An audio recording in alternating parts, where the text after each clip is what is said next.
morning, guys. How are you all? Hope you are well, safe, and healthy at home. Today we'll start chapter number 5, Separation of Substances, part 2nd. In second lecture, we'll discuss about methods of separation. How many methods are used to separate the components from mixtures we'll learn in this lecture. तो ये शुरू करते हैं और सीखते हैं कुछ नया।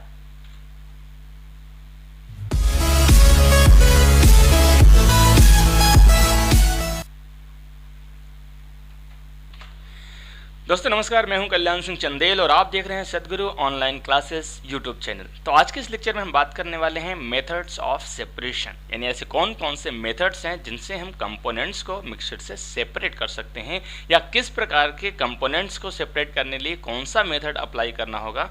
चलिए शुरू करते हैं। तो सबसे पहले हम यहाँ पर बात कर रहे हैं मेथड्स ऑफ सेपरेशन, यानी सेपरेशन के मेथड्स कौन कौन से हैं। तो यहाँ पर लिखा हुआ है separation methods depend upon the nature of the constitute of the mixture, यानी कौन सा मेथड अप्लाई होगा ये किस बात पे डिपेंड करता है। तो ये डिपेंड करता है कि जिस मिक्सचर में जो कंपोनेंट्स अवेलेबल हैं उनका नेचर कैसा है। Second thing, to separate a mixture we have to use some properties that one constituent of the mixture has and other do not.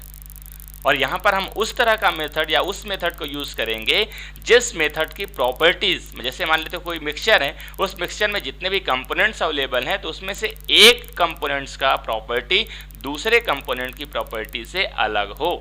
अगर दोनों की प्रॉपर्टीज सेम होंगी तो उसको उस मेथड से सेपरेट कर पाना पॉसिबल नहीं है। तो यहाँ पर दो पॉइंट निकल के सामने आ रहे हैं। सबसे पहले आ रहा है कि कौन सा मेथड अप्लाई करेंगे, उसके लिए क्या इंपॉर्टेंट है कि जो भी पार्टिकल अवेलेबल हैं, जो भी कंपोनेंट्स अवेलेबल हैं मिक्सचर में, उनका नेचर, और उनके नेचर के आधार पर हम क्या लगाएंगे, मेथड्स लगाएंगे। दूसरा, अगर मान लेते हैं एक ही मिक्सचर में दो से अधिक कंपोनेंट्स अवेलेबल हैं तो उन कंपोनेंट्स में जिस कंपोनेंट्स को हमें सेपरेट करना है उसकी प्रॉपर्टी दूसरे कंपोनेंट से डिफरेंट होनी चाहिए, अलग होनी चाहिए, तभी ये पॉसिबल हो सकता है। अब हम बात करते हैं separation of solid solid mixture. अब यहाँ पर हमने इसको थ्री पार्ट्स में डिवाइड किया है। फर्स्ट पार्ट को हमने कहा है सॉलिड सॉलिड मिक्सचर, यानी ऐसा कंपोनेंट, ऐसा मिक्सचर जिसमें कंपोनेंट्स सॉलिड हों, चाहे एक कंपोनेंट्स हो, चाहे दो हो, चाहे तीन हो या अधिक हो, जितने भी कंपोनेंट्स अवेलेबल हों वो सभी क्या हों, सॉलिड्स हों, तो उसको हम बोलेंगे सॉलिड सॉलिड मिक्सचर। और यदि मान लेते हैं किसी मिक्सचर में एक कंपोनेंट सॉलिड है, दूसरा कंपोनेंट लिक्विड है, तो इसको हम बोलेंगे सॉलिड लिक्विड मिक्सचर। और इसी तरह तीसरा आएगा कि जब कंपोनेंट्स दोनों, यानी जो मिक्सचर है आपके पास, उसमें जितने भी कंपोनेंट्स अवेलेबल हों वो सभी कंपोनेंट्स क्या हों, लिक्विड स्टेट में हों। तो ऐसे सब्सटेंसेस को, ऐसे कंपोनेंट को सेपरेट करने के लिए अलग अलग मेथड्स हैं। आइए सबसे पहले हम देखते हैं सॉलिड सॉलिड मिक्सचर, यानी कोई ऐसा मिक्सचर जिसमें जितने भी कंपोनेंट्स अवेलेबल हैं वो कभी क्या हैं, सॉलिड स्टेट में अवेलेबल हैं। तो सबसे पहले मेथड है हमारे पास हैंड पिकिंग। तो हैंड पिकिंग का मतलब होता है हाथ से उठाना। अब जैसे नॉर्मल तौर पे आपने देखा होगा घरों पे जब खाना पकाने मम्मी बैठती है तो खाना पकाने से पहले दाल चावल लेती है तो उस पर एक नज़र डालती है और देखती है कि कुछ कीड़े नहीं हैं, कुछ कंकड़ पत्थर तो नहीं है। अगर होते हैं तो सिंपल उसको हाथ से पकड़ के उठा के बाहर रख देती है। तो इस मेथड को हम बोलते हैं हैंड पिकिंग। तो it is the simplest method of separation of substance and this method is used only when unwanted material is a small quantity. यानी सबसे पहली बात है कि ये बहुत ही सिंपल मेथड है। अब सिंपल मेथड है ये, सीधे हाथ से उठाना और बाहर निकाल देना है, सिंपलेस्ट मेथड है। दूसरी इंपॉर्टेंट बात ये है कि इसमें इस मेथड को हम तब अप्लाई करते हैं जब जिस कंपोनेंट्स को हमें रिमूव करना है या जो अनवांटेड कंपोनेंट्स है उसकी क्वांटिटी बहुत कम हो। भाई अगर मान लेते हैं हमारे पास 1 किलो चावल है, 1 किलो चावल में 2-4 दाने अगर पड़े हुए पत्थर के तो हाथ से उठा के अलग किया जा सकता है।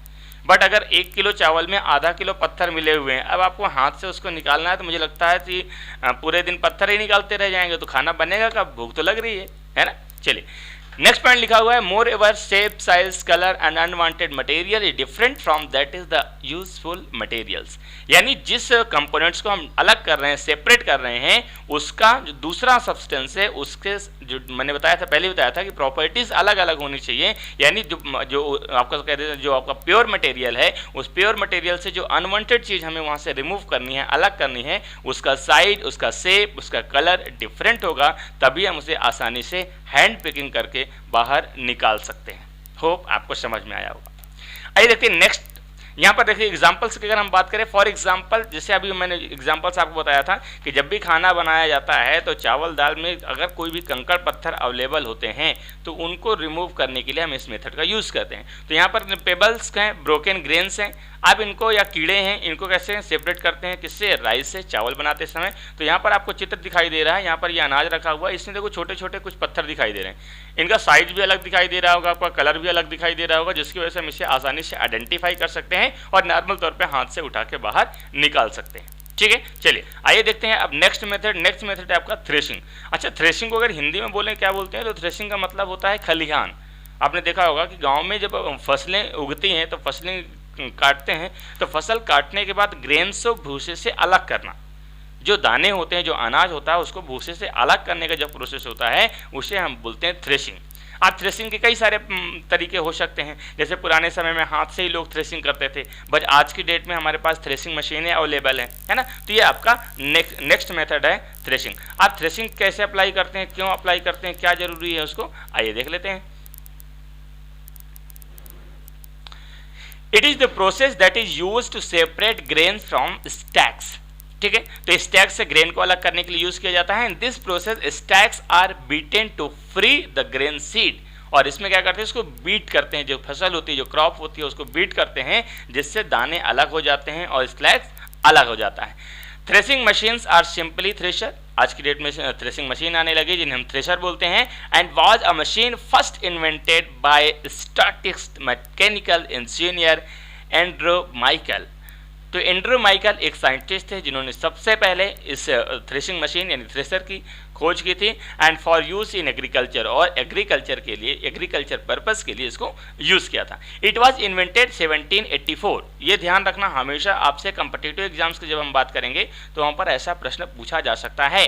यानी कब खोज किया गया था, तो 1784 में इसकी खोज हुई थी for the separation of grain from stalks and husks. यानी हक्स और स्टैक्स से ग्रेन को अलग करने के लिए इस मशीन की खोज की थी।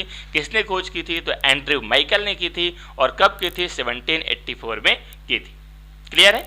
चलिए आइए देखते हैं थ्रेशिंग मशीन आपको दिखा देते हैं। तो सबसे पहले यहाँ पर देखो आपको दो चित्र दिखाई दे रहे हैं। इस तरफ का जो चित्र है वो आपका पुराने समय का है, ट्रेडिशनल मेथड है। ट्रेडिशनल मेथड में क्या होता था, हाथ से ऐसे कूटते थे, कूटने से जो है दाने अलग हो जाते थे और स्टैक्स अलग हो जाते थे।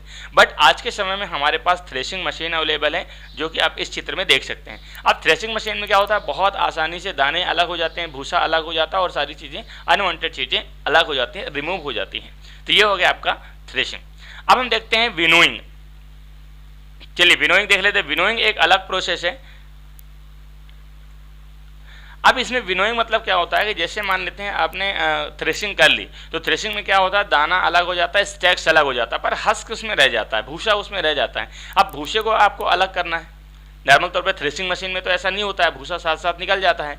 बट अगर हैंड से करते हो, हाथ से करते हो, ट्रेडिशनल मेथड से करते हो, तो उसमें भूसा रह जाता है। अब उप भूसे को अनाज से अलग करना है तो इस मेथड का हम यूज करते हैं। तो यहाँ पर this process is use to separate heavier and lighter components of a mixture by wind और ब्लोइंग एयर। इस मेथड में क्या करते हैं कि मान लेते हैं दो कंपोनेंट्स हैं किसी भी मिक्सचर में, एक कंपोनेंट्स लाइटर है, दूसरा हैवियर है, एक हल्का है, दूसरा भारी। अब जब हम इसको एयर फ्लो के पास ले जाते हैं जहाँ पर हवा चलती है, तो जैसे हम उसको ऊपर से छोड़ते हैं तो हवा के प्रवाह से जो हल्की चीज़ें होती हैं, लाइट होती हैं, वो उड़ के दूर चली जाती हैं, और जो हैवियर पार्टिकल्स होते हैं वो क्या होते हैं, नीचे आके सेटल डाउन हो जाते हैं। आपने देखा भी होगा गाँव में, मैं भी आपको चित्र दिखा देता हूँ। तो इस मेथड से हम इस तरह के मिक्सचर्स को अलग करते हैं। सबसे पहले यहाँ पर इंपॉर्टेंट बात ये आती है कि ancient China is the methods of winnowing in improved by mechanism which is developed of the rotary air stream winnowing fan. यानी सबसे पहले पुराने समय में सबसे पहले स्टार्टिंग किसने की थी, चाइना ने की थी इस मेथड्स को यूज़ करने के लिए। यहाँ पर देखो चित्र में आपको दो चित्र दिखाई दे रहे हैं। पहला ये आपका ट्रेडिशनल मेथड है। पुराने समय में ऐसा होता था कि जैसे हवा चलने लगती थी या फिर हवा की भी एक मशीन आती थी, या फिर आप जो फर्राटा वाले फ़ैन होते हैं उनको भी यूज़ कर सकते हैं। तो आसानी से जो है जितनी भी चीज़ें होती हैं वो बाहर उड़ के चली जाती हैं, जो हल्की चीज़ें होती हैं, और जो भारी चीज़ें होती हैं नीचे सेटल डाउन हो जाती हैं। तो ग्रेन्स को अलग कर सकते हैं, हस्क को अलग कर सकते हैं। क्लियर है, ओके। लेकिन ये हमारे पास थ्रेशिंग मशीन है, आज की डेट में ऐसी आती है। थ्रेशिंग नहीं, विनोइंग मशीन है, जिसमें यहाँ पर आप मटेरियल डाल देते हैं जो भी आपके पास होता है।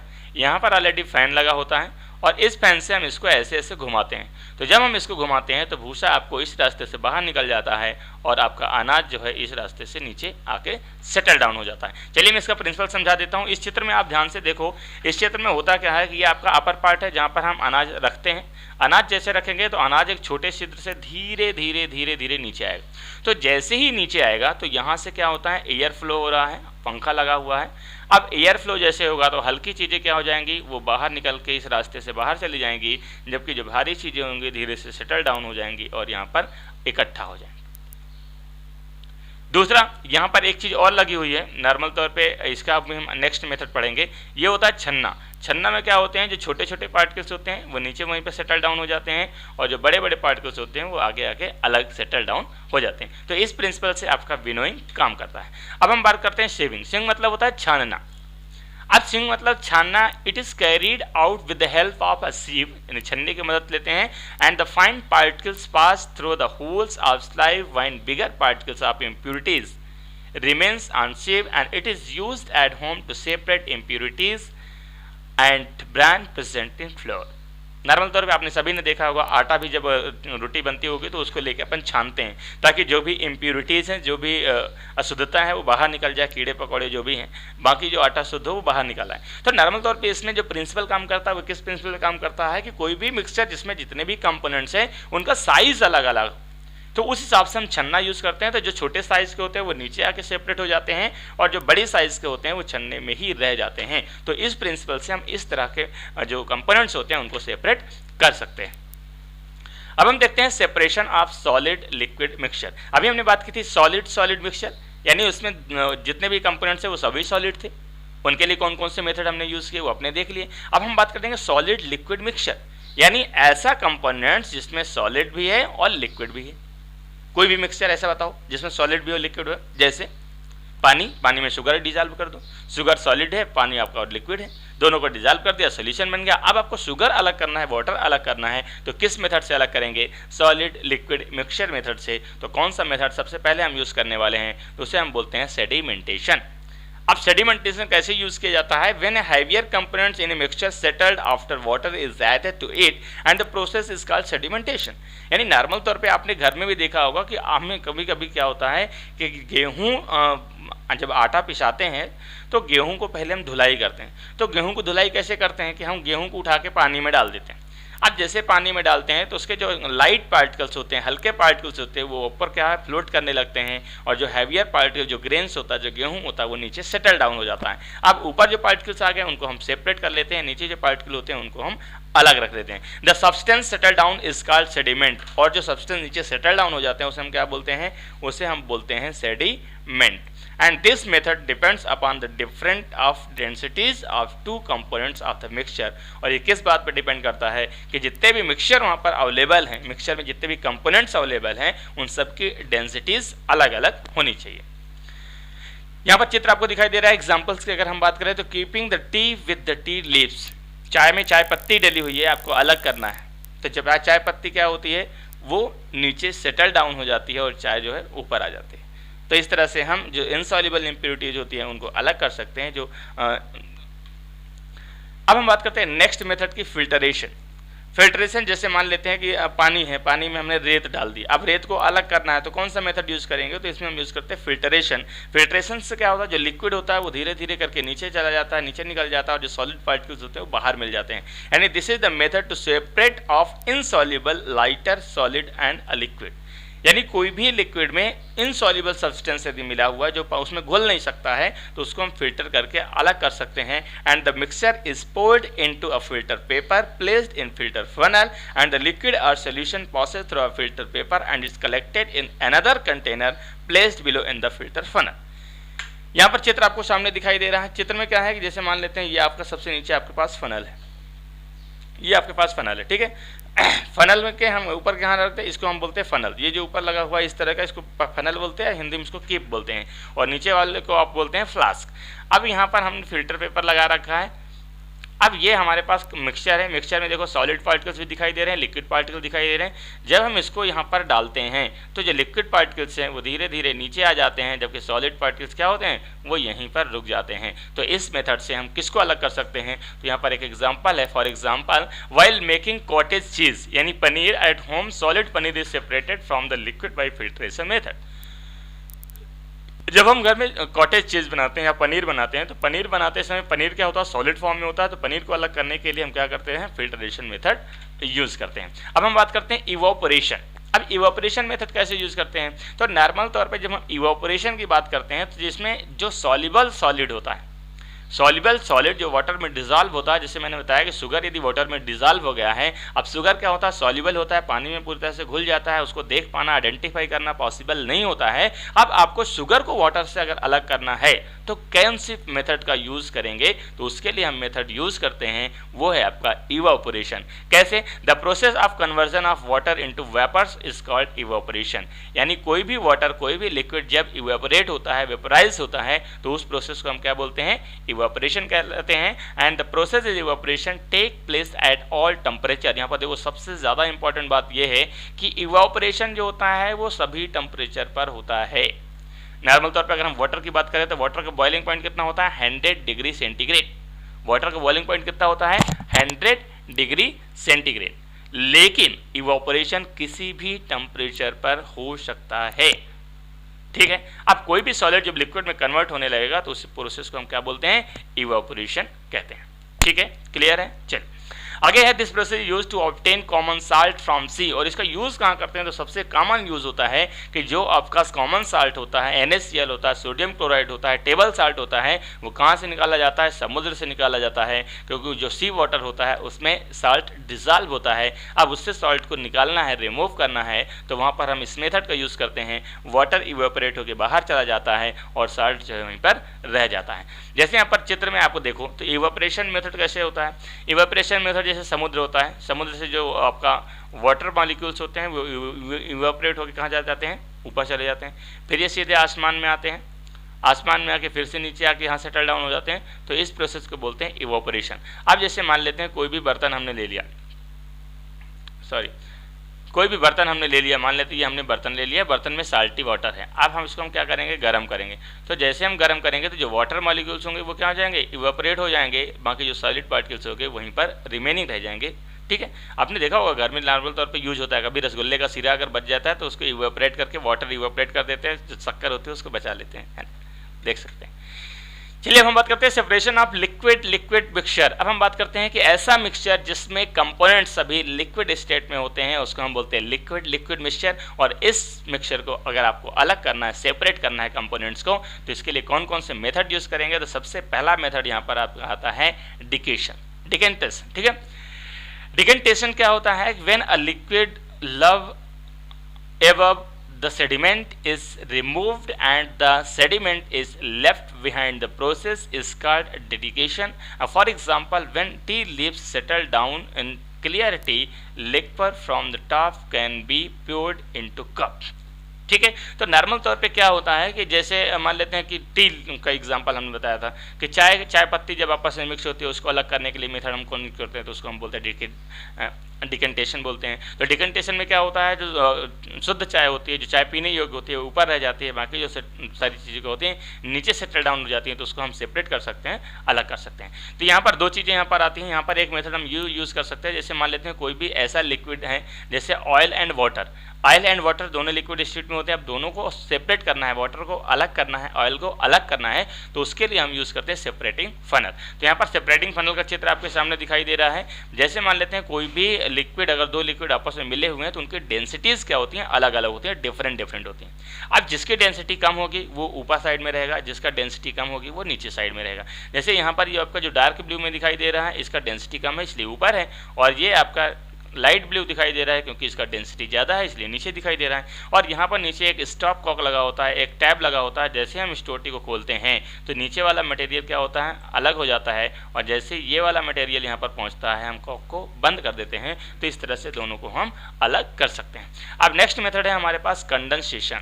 कंडेंसेशन। अब कंडेंसेशन क्या होता है? It is the process in which the vapours of water or any other liquid are allowed to cool and change to liquid state. ध्यान से ना, it is the process in which the vapours of water or any other liquid are allowed to cool and change to liquid state. यानी इस process में क्या होता है कि जो भी लिक्विड है, जो भी वाटर है, वो इवेपोरेट होकर चला जाता है, स्टीम रूप में कन्वर्ट होता है, उसको हम क्या करते हैं? ठंडा करते हैं, कूल डाउन करते हैं और किस में चेंज कर देते हैं? लिक्विड स्टेट में। It is the opposite of evaporation. Evaporation में क्या होता है? लिक्विड गैस में कन्वर्ट होता है, तो गैस, और इसमें गैस लिक्विड में कन्वर्ट होता है। तो you can say it is the process of, it is the opposite of evaporation. For example, water vapor condense into liquid after making contact with the surface of cold bottle. अगर आप कोई भी cold water ले लो, कोई भी बर्फ़ की चीज़ ले लो, या कोई कोल्ड ड्रिंक उठा लो जो बहुत ठंडी हो, उसको बाहर रखेंगे तो आप देखेंगे उसके आउटर सरफेस में बॉटल के कुछ वाटर मॉलिक्यूल्स दिखाई देने लगते हैं। वो यही होता है कि जो एटमॉस्फेयर में वाटर मॉलिक्यूल्स अवेलेबल हैं वो धीरे धीरे क्या होते हैं? सेटल डाउन हो जाते हैं, धीरे धीरे ठंडे हो जाते हैं और ठंडे होकर वहीं पर चिपक जाते हैं। And the process of condensation is also present in air conditioner. और जो एयर कंडीशनर होता है वहाँ पर यही मेथड यूज़ किया जाता है कि जो भी वेपर्स होते हैं उनको क्या करता है? ठंडा करता है, और ठंडा करने के बाद किस में कन्वर्ट कर देता है? लिक्विड स्टेट में कन्वर्ट कर देता है। आपने देखा भी होगा कभी एसी चलती है तो एसी चलने के बाद वहाँ पर पानी निकलता है, पानी के लिए अलग से पाइप लगा होता है, तो पानी आता कहाँ से है? जो एटमॉस्फेयर में वाटर मॉलिक्यूल्स अवेलेबल हैं वही कंडेंस हो जाते हैं। और यहाँ पर नेक्स्ट मेथड है आपका डेस्टिलेशन। अच्छा, डेस्टिलेशन मेथड में ऐसा होता है कि ये डिपेंड करता है कि किसी भी मिक्सचर में जो कंपोनेंट्स अवेलेबल हैं उनका बॉइलिंग पॉइंट अलग अलग है। जैसे मान लेते हैं कि हमारे पास एक मिक्सचर है जिसमें वाटर है, वाटर के साथ उसमें अल्कोहल मिला हुआ है, तो वाटर का जो बॉइलिंग पॉइंट होता है वो 100 डिग्री सेंटीग्रेड होता है, जबकि अल्कोहल का बॉइलिंग पॉइंट होता है 70 डिग्री सेंटीग्रेड। तो जैसे ही हम उसको उबालना शुरू करेंगे, बॉयल करना शुरू कर देंगे, तो जिसका बॉइलिंग पॉइंट कम होगा वो पहले ही इवेपोरेट होगा, यानी अल्कोहल इवेपोरेट होकर अलग हो जाएगा और जो वाटर है वो नीचे रह जाएगा। अब जब वो इवेपोरेट होकर बाहर चला जाएगा तो इस प्रोसेस को बोलते हैं इवेपोरेशन। लेकिन अब अल्कोहल को इवेपोरेट होकर ऊपर आसमान में थोड़ी उड़ाना है, उसको हमें अलग करना है, कलेक्ट करना है। तो उसको हम कलेक्ट करते हैं, फिर से कंडेंस करते हैं, ठंडा करते हैं और फिर से लिक्विड फॉर्म में कन्वर्ट कर लेते हैं। इस पूरे प्रोसेस को हम बोलते हैं डेस्टिलेशन। ठीक है, जैसे डिस्टिल्ड वाटर बनता है ना, वैसे ही। तो distillation is the method to obtaining pure liquid from a solution by using a special apparatus। चलिए apparatus भी आपको दिखा देते हैं। In this process the heating solution liquid is low boiling point evaporates first. On cooling vapors condensed to give pure liquid distilled water used in lab is obtained by this method। तो यहाँ पर देखो, चित्र में ध्यान से देखना, यहाँ पर आपका क्या लगा हुआ है? यहाँ पर स्टोव रखा हुआ है। स्टोव कोई सा भी हो सकता है, इंडक्शन हो सकता है, ठीक है, इंडक्शन है। और यहाँ पर वाटर है। वाटर इसलिए है कि जब हम गर्म करेंगे तो वाटर हीट होगा, और ये जो आपका राउंड बॉटम फ्लास्क है इस पे आपका मटेरियल भरा हुआ है। अब जैसे हम इसको गर्म करते हैं तो इसमें टेम्परेचर इंक्रीज होता है, तो जिसका जो बॉइलिंग पॉइंट कम होगा वो धीरे धीरे इवेपोरेट हो जाएगा। इवेपोरेट होने के बाद इधर आएगा, यहाँ पर एक पाइप लगी हुई है, इस पाइप के थ्रू ये नीचे आएगा, और ये जो पूरा पोर्शन लगा हुआ है इसको हम बोलते हैं कंडेंसर। कंडेंसर क्या करता है कि एक तरफ से पानी फ्लो करता है, दूसरी तरफ से पानी निकालता है, यानी यहाँ पर कंटिन्यूअस पानी फ्लो होता रहता है। तो जब आपकी जो गैस है, जो स्टीम है, इस पाइप से होके ऐसे जाएगी, गुजरेगी, तो वाटर के कांटेक्ट में आएगी, जिससे ठंडी हो जाएगी, और ठंडी होने के बाद लिक्विड स्टेट में कन्वर्ट होके दूसरे फ्लास्क में हम इसको एकत्रित कर सकते हैं। ठीक है, तो ये प्रोसेस होता है आपका डिस्टिलेशन। तो ये हो गए आपके बहुत सारे मेथड्स जिनके थ्रू हम कंपोनेंट्स को सेपरेट करेंगे, किसमें से? मिक्सचर से। तो आपको उम्मीद है सारा समझ में आ गया होगा। अगर आपको समझ नहीं आया तो कमेंट सेक्शन में आप लिख सकते हैं, व्यक्तिगत मुझे व्हाट्सएप कर सकते हैं। तो thanks for watching this video. Please like, share and subscribe our channel and press the bell icon for daily notification. Thank you so much. Bye bye, take care, जय हिंद।